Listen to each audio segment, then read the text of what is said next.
Mengukur panjang benda dengan satuan baku dapat menggunakan, nah ini jawabannya, jam beker, penggaris, langkah kaki. Apa jawabannya? Tadi dijawab sama murid saya namanya jam beker. Nah, itu oleh-olehnya dari lockdown ya. Kita kebetulan murid ini buku matematika kelas 2 ya, PS matematika kelas 2. Nah, apakah kalau sudah seperti itu kita menganggap anak ini bodoh, murid kita ini bodoh, anak kita sendiri bodoh? Nah, seharusnya kita juga berpikir ya,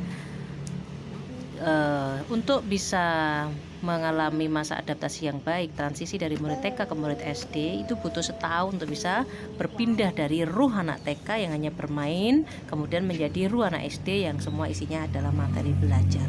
Nah, ketika lockdown kita menghilangkan setahun, tiba-tiba sekarang sudah masuk mulai awal dan anak-anak sudah masuk ke materi yang termasuk sulit ya, yang butuh pemahaman yang banyak. Jadi kalau kita tergesa-gesa mengatakan anak kita bodoh atau murid kita bodoh, tentu itu sangat-sangat tidak baik. Anak-anak kan tidak lebih daripada pengkorban dari kebijakan yang kita pilih, keyakinan yang kita pilih.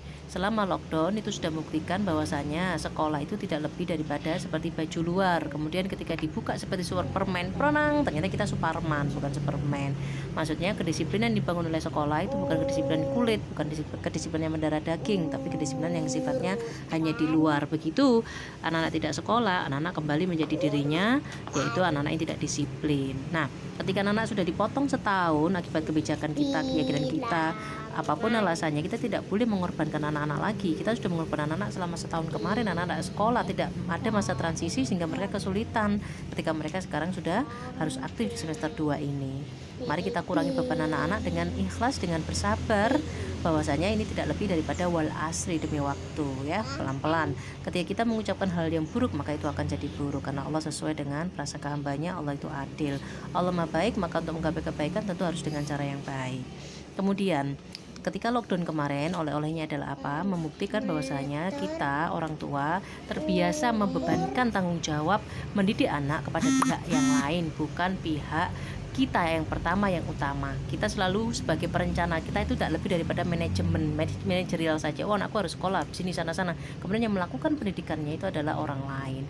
Sehingga ketika anak dikembalikan ke sekolah, kita tidak kembalikan ke rumah, kita tidak mampu, kita berdaya, kita sudah punya sebuah pola sendiri yang membuat kita sendiri pun setahun itu tidak cukup untuk beradaptasi, menerima anak kembali ke rumah dan menjadikan rumah sebagai tempat belajar yang utama.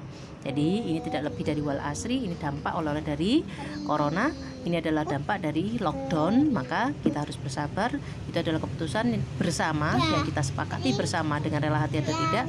Mari kita selesaikan masalah ini dengan baik, dengan cara seperti yang tadi disampaikan.